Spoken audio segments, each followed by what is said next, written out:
नमस्कार साथियों, कैसे हैं आप सभी। आपका विद्या श्रावस्ती में हार्दिक स्वागत करते हैं। अब हम लोगों का क्लासेस स्टार्ट हो चुका है, तो क्यों ना अब हम लोग सोचे कि जब बात हम लोग राजनीति विज्ञान की कर रहे हैं तो सबसे पहले आता है हमारा नियम एज ए संविधान। तो संविधान में सबसे पहले आता है हमारा प्रस्तावना। तो हम लोग आइए आज उसी के बारे में बात करते हैं सबसे पहले, ठीक। तो देखिए प्रस्तावना में क्या है ना कि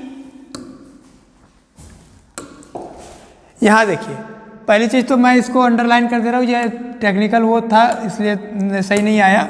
हाँ, इस पर वो न करके हम लोग बात करते प्रस्तावना, भारत का संविधान, ठीक। अब देखिए यहाँ पे बात क्या है ना कि भारत के संविधान में है तो प्रस्तावना को संविधान का कोई ये हिस्सा नहीं, मतलब ये भाग नहीं है, ये संविधान का एक बैक कवर है। जिस तरह से आपकी कॉपी पे अगर आप किसी कवर को चढ़ाते हैं तो कॉपी देखने में असुंदर लगने लगती है, या आप उसके आगे कुछ कोटेशन लिख देते तो वो अच्छा लगता है, तो उसी तरह से ये भी एक एज ए सिक्योरिटीज़ होता है, और ये एज ए सिक्योरिटी है नहीं है। अब अगर हम देखिए हम लोग में क्या है, पहला यहाँ पे क्या है, हम भारत के लोग। इसके कहने का क्या मतलब है, हम भारत के लोग का मतलब है कि हम सब लोग जितने भी भारत के नागरिकता है, कोई अगर विदेश से आया तो वो भी अगर यहाँ पे है, पर्यटक है, तो सब हम भारत के लोग।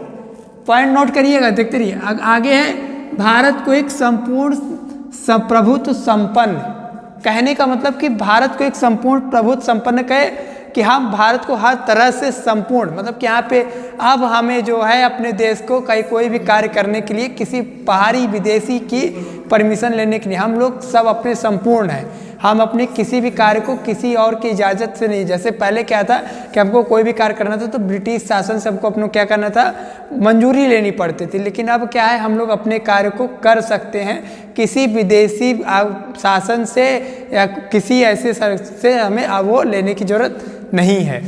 अगला है हमारा, देखिए समाजवादी।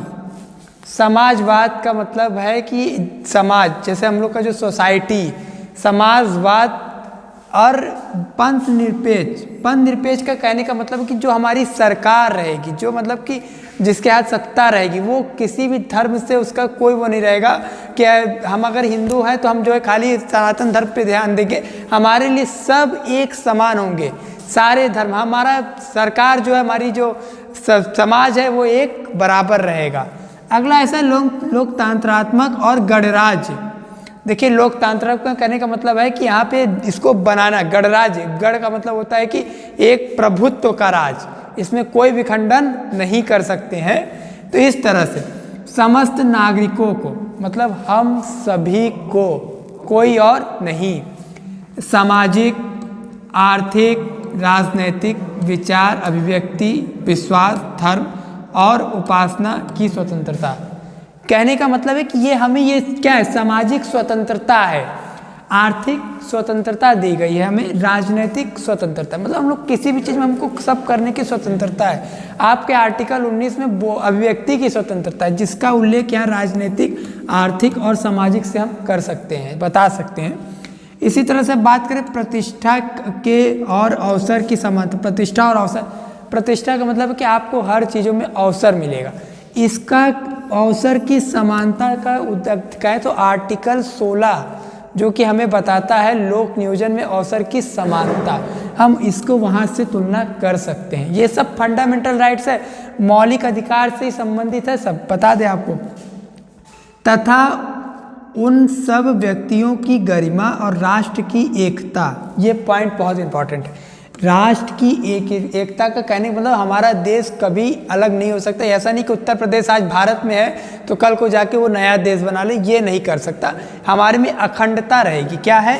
अखंडता, एकता रहेगी, हम लोग सब हमेशा मिल के रहेंगे, यही है हमारा। सुनिश्चित कराने वाली बंधुत्व को बढ़ाने के लिए, अब देखिए बंधुत्व को बढ़ा मतलब ये एकता को बढ़ाने, हो सकता है कि कल को नेपाल एक देश है, अगर ये भी अगर कल को भारत में आकर जुड़ेगा, ऐसा नहीं कि इसको आने नहीं दिया जाएगा कि हम लोग एक हैं तुम नहीं आ सकते, उनको भी बुलाया जाएगा, उनका भी वो किया जाएगा।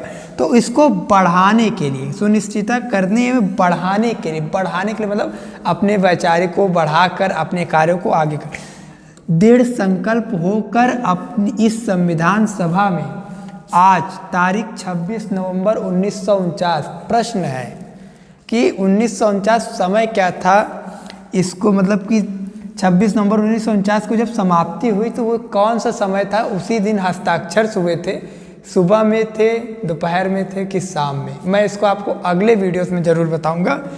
और है कि एक संविधान को अंगीकृत का मतलब कि एकात्मक, कहने का मतलब मेरा यही है कि इसमें हम लोगों ने जितने भी चीज़ों का आपने समझा देखा, ये हमारा संविधान का एक कवर है, प्रस्तावना संविधान का एक कवर की तरह बता सकते हैं हम। अब हम लोग अगले वीडियो में बताएंगे आपको कि इसका संबंध हम किस तरह से मौलिक अधिकार से बता सकते हैं। तो हमें आशा ही नहीं, पूर्ण विश्वास है कि मेरे द्वारा बताई सारी चीज़ें आपको समझ में आई होगी। मिलते हैं आपको अगले वीडियो में। जय हिंद, जय भारत।